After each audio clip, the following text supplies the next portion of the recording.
A flunky handed him an uncut Times, which he proceeded to cut with a skill which betrayed familiarity with this delicate operation.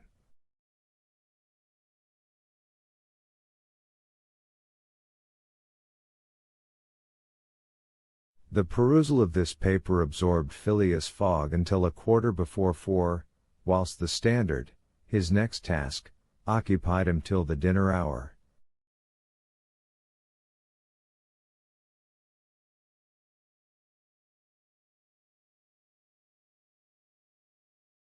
Dinner passed as breakfast had done, and Mr. Fogg reappeared in the reading room and sat down to the Pall Mall at 20 minutes before 6.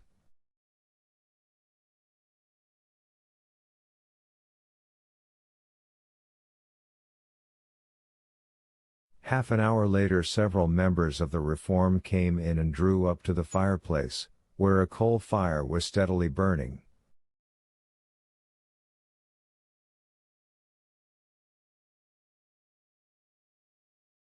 They were Mr. Fogg's usual partners at whist, Andrew Stewart, an engineer, John Sullivan and Samuel Fallentin, bankers, Thomas Flanagan, a brewer, and Gautier Ralph, one of the directors of the Bank of England, all rich and highly respectable personages, even in a club which comprises the princes of English trade and finance.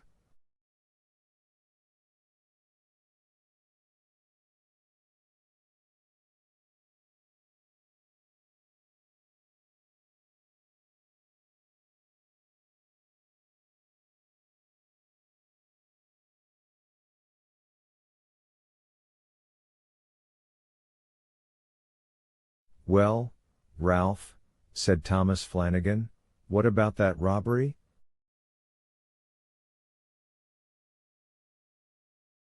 "Oh," replied Stewart, "the bank will lose the money." "On the contrary," broke in Ralph, "I hope we may put our hands on the robber."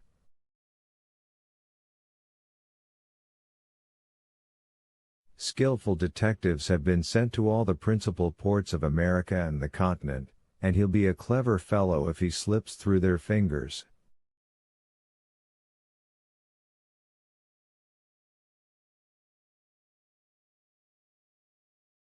"But have you got the robber's description?"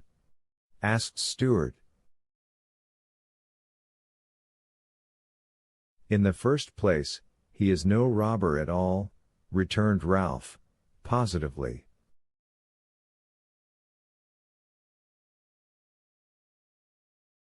"What? A fellow who makes off with £55,000, no robber?"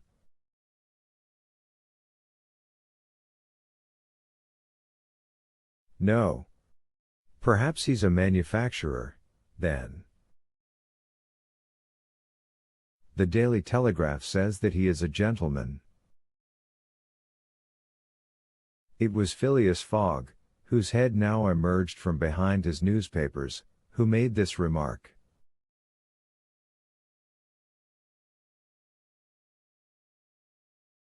He bowed to his friends, and entered into the conversation. The affair which formed its subject, and which was town talk, had occurred 3 days before at the Bank of England.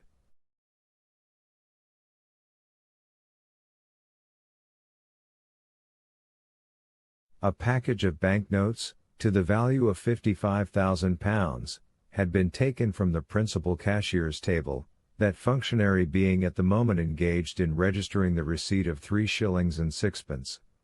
Of course, he could not have his eyes everywhere.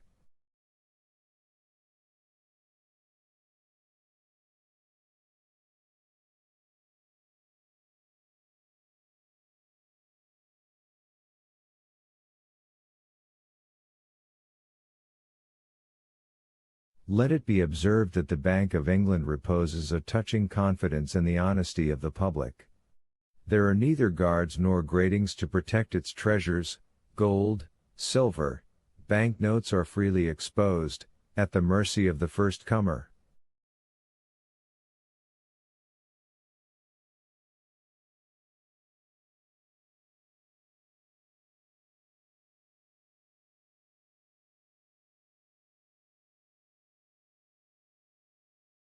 A keen observer of English customs relates that, being in one of the rooms of the bank one day, he had the curiosity to examine a gold ingot weighing some 7 or 8 pounds.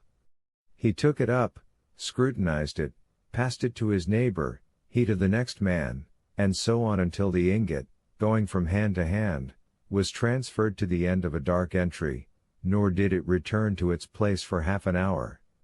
Meanwhile, the cashier had not so much as raised his head.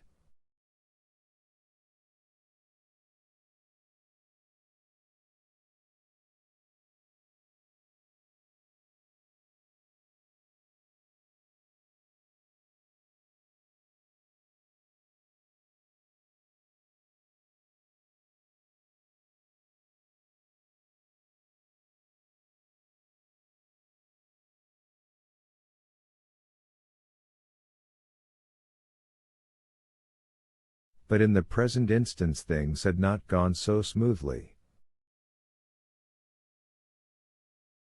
The package of notes not being found when 5 o'clock sounded from the ponderous clock in the drawing office, the amount was passed to the account of profit and loss.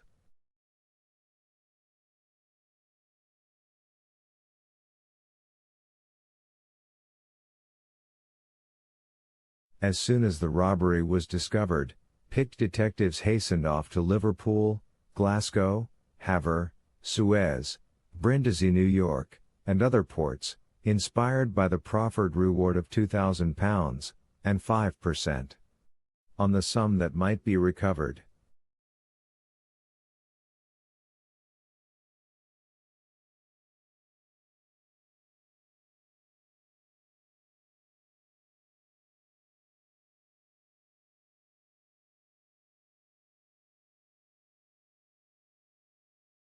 Detectives were also charged with narrowly watching those who arrived at or left London by rail, and a judicial examination was at once entered upon.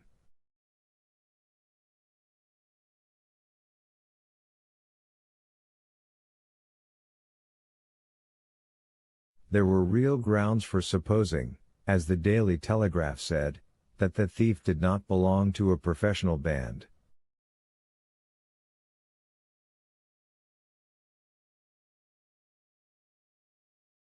On the day of the robbery a well-dressed gentleman of polished manners, and with a well-to-do air, had been observed going to and fro in the paying room where the crime was committed.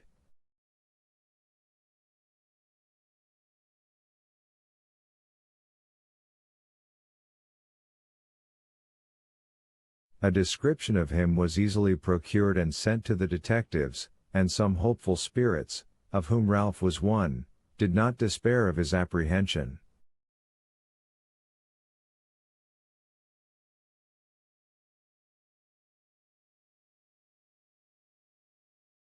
The papers and clubs were full of the affair, and everywhere people were discussing the probabilities of a successful pursuit, and the Reform Club was especially agitated, several of its members being bank officials.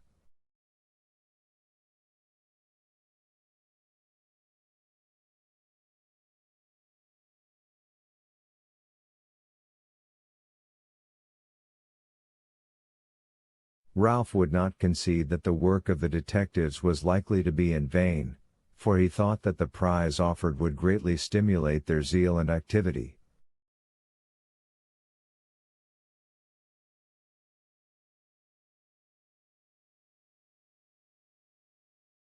But Stewart was far from sharing this confidence, and, as they placed themselves at the whist table, they continued to argue the matter.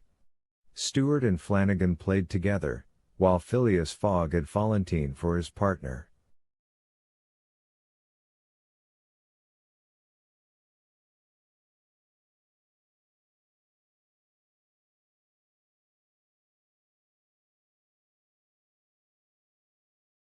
As the game proceeded the conversation ceased, excepting between the rubbers, when it revived again.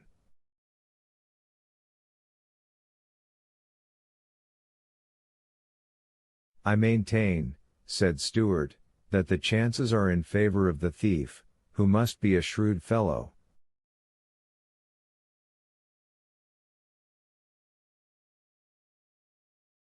Well, but where can he fly to? Asked Ralph. No country is safe for him. Pshaw! Where could he go, then? Oh, I don't know that. The world is big enough. It was once, said Phileas Fogg, in a low tone. Cut, sir, he added, handing the cards to Thomas Flanagan.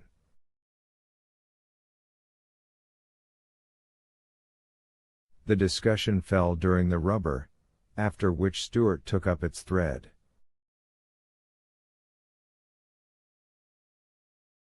What do you mean by once? Has the world grown smaller? Certainly, returned Ralph. I agree with Mr. Fogg. The world has grown smaller, since a man can now go round it 10 times more quickly than 100 years ago.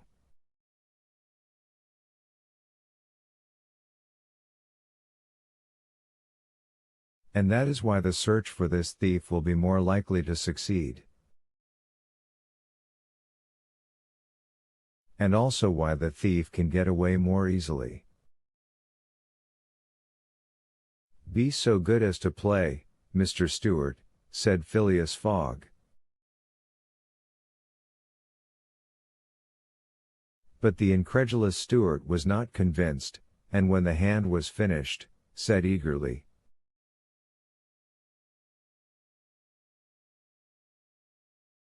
You have a strange way, Ralph, of proving that the world has grown smaller.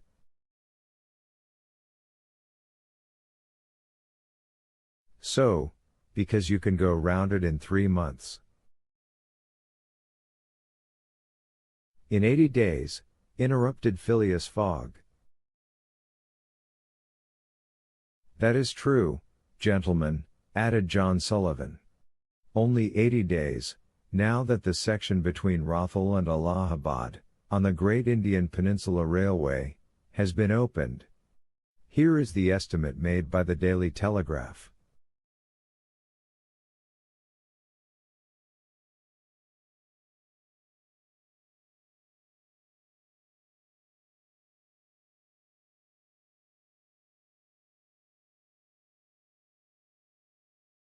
From London to Suez via Mont Cenis and Brindisi, by rail and steamboats. 7 days.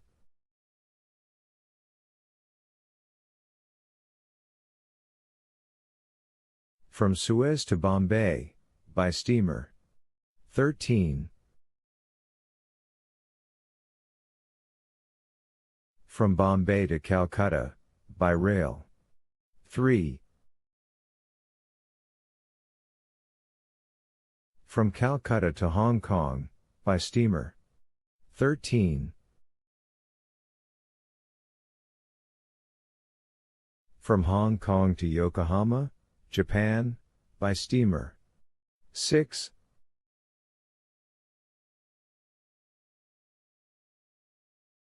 From Yokohama to San Francisco, by steamer. 22.